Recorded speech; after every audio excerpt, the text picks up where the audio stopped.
Hi friends, నేను మీ Lahari. Welcome to our channel Lahari creations. ఎవరైతే మన ఛానల్ని కొత్తగా చూస్తున్నారో సబ్స్క్రైబ్ చేసి సపోర్ట్ చేయండి. ఈరోజు నేను చూపించబోతున్న రెసిపీ తోటకూర పెసరపప్పు ఫ్రై ఫ్రెండ్స్. దీనికి కావాల్సిన పదార్థాలు ingredients: amaranth leaves, moong dal, onions, green chillies, ginger garlic paste, garlic cloves, turmeric powder, salt, oil. ముందుగా తోటకూర 3 కట్టలు తీసుకొని ఇలా కట్ చేసి పెట్టుకోండి. లేత కాడలు ఉంటే కూడా కట్ చేసేసుకోండి. ఇలా కట్ చేసేసుకొని 3 to 4 టైమ్స్ నీట్గా కడుక్కోండి. మంచి నీళ్ళతో కడుక్కొని వాటర్ అంతా లేకుండా తీసి పక్కన పెట్టుకోండి. ఇప్పుడు పెసరపప్పు 1/2 గ్లాస్ తీసేసుకొని ఇలా నానబెట్టుకోండి. అలాగే ఉల్లిపాయలు ఇలా కట్ చేసేసుకోండి. మీడియం సైజ్వి 2 తీసుకొని కట్ చేసుకోవాలి. ఇవి 10 నుంచి 15 పచ్చిమిర్చి తీసుకొని ఇలా పేస్ట్ చేసేసుకోండి. ఇలా గ్రైండ్ చేసుకోండి. ఇలా రావాలి కచ్చాపచ్చాగా, మరి పేస్ట్లా కాకుండా. ఇప్పుడు ఒక కడాయి పెట్టేసుకొని 1 స్పూన్ ఆయిల్ పోసుకోండి. ఆయిల్ బాగా హీట్ ఎక్కాక మీడియం ఫ్లేమ్ పెట్టేసుకొని ఉల్లిపాయల్ని దీంట్లో వేసేసుకోవాలి. మనం ఈ విధంగా కట్ చేసుకోవాలి. ఆకుకూరలకి, ఏ ఆకుకూరలకు అయినా ఉల్లిపాయలు అనేవి మనం ఇలా కట్ చేసేసుకోవాలి. పొడవుగా కాకుండా ఇలా అడ్డంగా క్యూబ్స్లా వచ్చేలాగా కట్ చేసేసుకోవాలి. ఇప్పుడు మీడియం ఫ్లేమ్ పెట్టేసుకొని కొద్దిగా వేగిపోయాక 1/2 టేబుల్ స్పూన్ పసుపు వేసేసి కలుపుకోండి. ఒక 6 వెల్లుల్లి వేసేసుకోండి.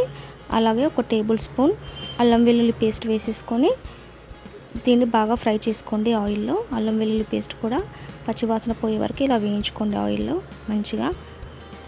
ఇది వేగిపోయాక ఇప్పుడు మనం పచ్చగా దంచి పెట్టుకున్న మిర్చి పేస్ట్ని వేసేసుకోవాలి.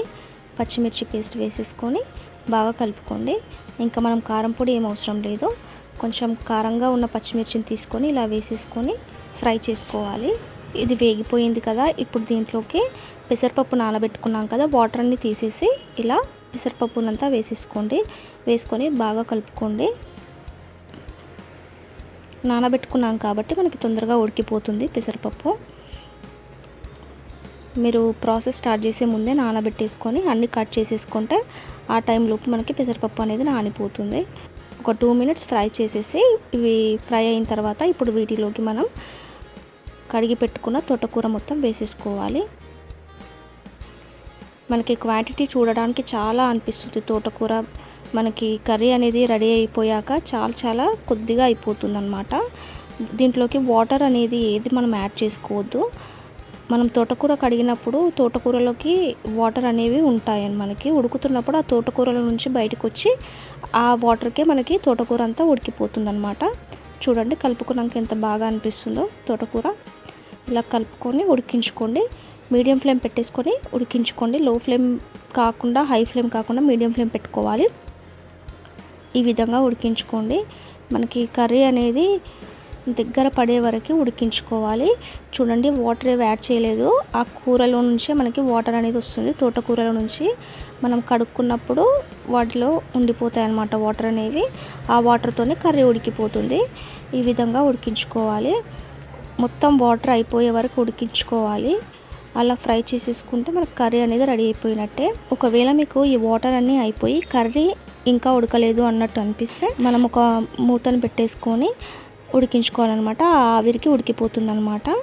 మీకు లాస్ట్ మినిట్ వరకు వాటర్ లేకుండా కర్రీ ఉడకలేదు అనిపిస్తే అలా చేసుకోవచ్చు. చూడండి, నేను ఒక మూతను పెట్టేసుకున్నాను. కొన్ని వాటర్ వచ్చేసి ఇలా మనకి ఉడికిపోతుంది. తోటకూర చాలా మంచిదన్నమాట హెల్త్కి. ఐరన్ కంటెంట్ కూడా చాలా ఎక్కువగా ఉంటుంది. అనెమిక్ ఉన్న వాళ్ళు తప్పకుండా వీక్లీ 1 టైం అన్నా ఈ తోటకూరని తినండి. చాలా మంచిది. మన రెసిపీ అనేది రెడీ అయిపోయింది చూడండి. ఇంకా రోటికి కానీ, అన్నంలోకి కానీ, దేనికైనా తినొచ్చు. చాలా బాగుంటుంది. రోటికి అయితే చాలా బాగుంటుంది. చపాతీకి కూడా చాలా బాగుంటుంది. ఈ రోజుకి ఈ వీడియో ఇంతే. మరొక మంచి వీడియోతో మీ ముందుంటాను. అంతవరకు సెలవు. Tata, bye bye. Thanks for watching. Please like, share and subscribe.